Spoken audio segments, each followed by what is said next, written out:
you all for taking the time to join us this morning. A little more than 2 weeks ago, New Yorkers went to the polls to choose a governor, lieutenant governor, and state legislative representatives. And although those elected officials don't actually take office until January, we know there is already much discussion taking place around Albany's agenda for 2011.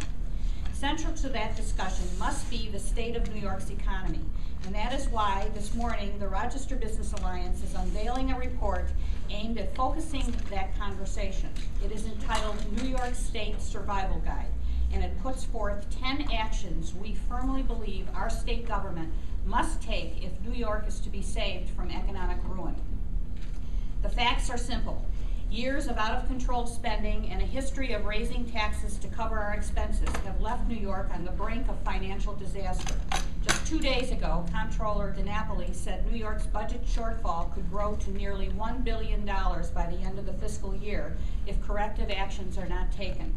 DiNapoli got it right when he said it's time for New York's elected officials to take off the rose-colored glasses and face the grim economic reality. The plan that the Rochester Business Alliance is making public this morning calls for a series of quick actions that are essential for our state's survival. It includes policy changes to ease the tax burden, now the second highest in the nation. And it calls for making New York more business-friendly so that our employers can create much-needed jobs and stem the tide of people leaving our state for better economic opportunities elsewhere. Between 1993 and 2008, 120,000 jobs moved out of New York State. And over the past decade, more than 1.7 million people have left. Simply put, New York is hemorrhaging jobs and people, and we must apply a tourniquet, not a Band-Aid, or risk bleeding to death. Although the priorities are not in specific order, the first item on our list is one that New York residents have long called out for, capping our tax burden. At $6,419 per person, the state and local taxes paid by New Yorkers are more than 40% higher than those paid by Pennsylvania residents, 70% higher than taxes in North Carolina, and 85% higher than taxes paid in Florida. A cap on spending and on all state taxes, something that has long been discussed but never pushed toward action, will likely be very painful.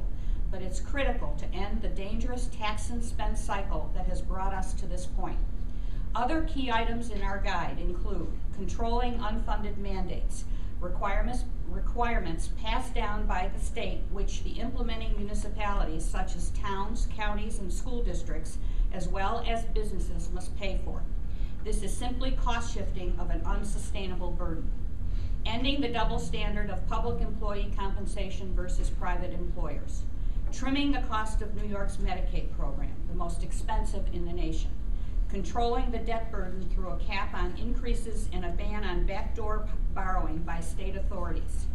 Improving the competitive climate for employers by completing workers' compensation reform and rejecting costly increases in unemployment insurance and other mandates. Reforming economic development through regional councils under the leadership of the lieutenant governor.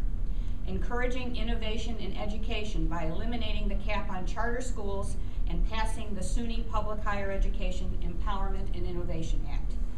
Reducing the number of state agencies and authorities and commissions by 20%. Lowering the cost of energy through reduced utility taxes and assessments. We believe the steps outlined in this survival guide give our elected officials a clear course of action. If our leaders take these steps, 2011 can be remembered as the year the Empire State regained its financial footing. If not, it will be the year that our state ignored the final warning signs on the path to economic ruin. The choice is theirs to make, but it's ours as well. We all play an important role and must pledge today to put up a fight to keep this plan in the public eye, to force our elected officials to face the economic realities so clearly in front of us. We at the Rochester Business Alliance promise to do our part. We will be sharing this guide with the governor, our local delegation, and legislative leaders. Throughout the year, we will be reminding them and you of its contents, and we will insist on action. Expect to see more reports from us in the coming year, as well as more ideas on how to create jobs and help return New York to economic prominence. I'd be happy happy to take any questions that you may have now. Sandy, these are all pretty obviously, most of these are familiar themes. So what's going to change that'll make some of this